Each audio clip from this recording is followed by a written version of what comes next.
JPI TV Sports. I'm Kieran. And I'm Dan Pizzanti. To begin our show, we would like to thank Andy Levitri for sending us these great hats and for watching our show all this time. I mean, when we started the show a year ago, I never pictured a professional athlete watching the show, especially an NFL player, a professional athlete. Andy Levitri, the Bills lineman, was very good all season and took on a tough role at center when the center was out this year for the Bills. Another big shout out to Rich Rinaldi, our favorite number 33 of the Baltimore Bullets. Thank you so much for watching our show. And well, also, speaking of football, let's move out to Super Bowl 46, which was a happy ending for Giants fans to beat the Patriots not only once, but twice. I think, you know what, New York, I think we should all sign a big sympathy card for Tom Brady. I feel bad for him. But I don't know if that ball was tipped a little higher.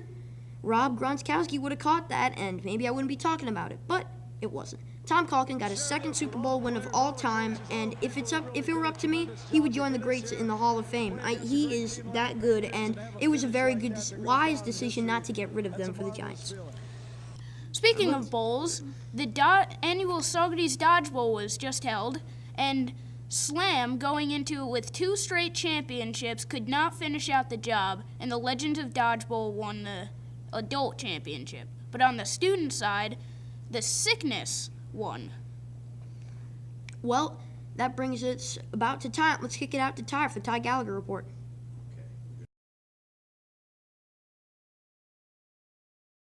Thanks, Kieran and Dan. Well, now, we're going to get right into the hockey. The hockey is very heating up, and I can feel the excitement.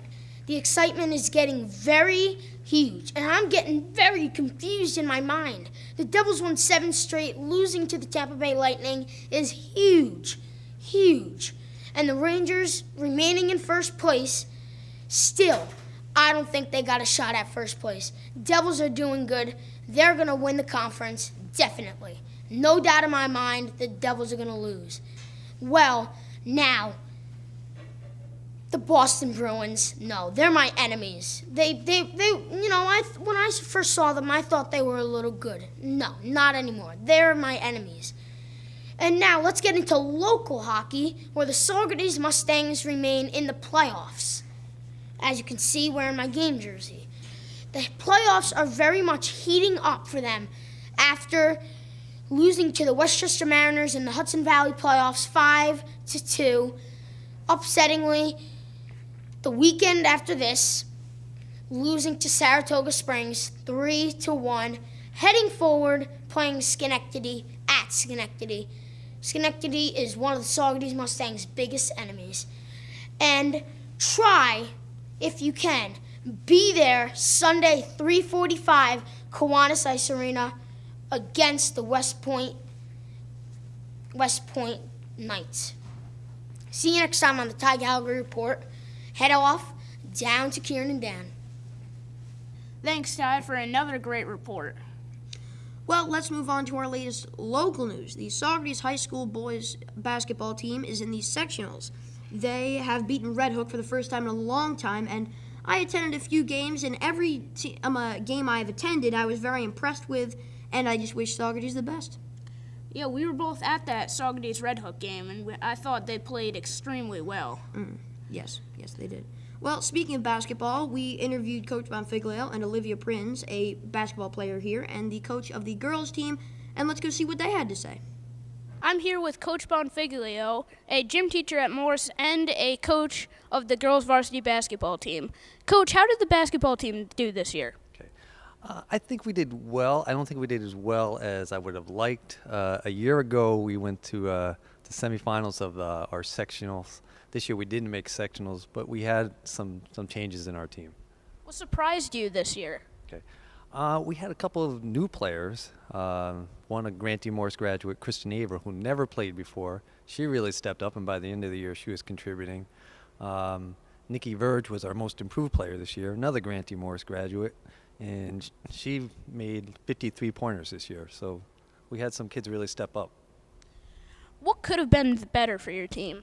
Okay, I just don't think we were as consistent as we needed to be. Our ball handling was inconsistent, and I think that led to us being inconsistent on the offensive end of the court.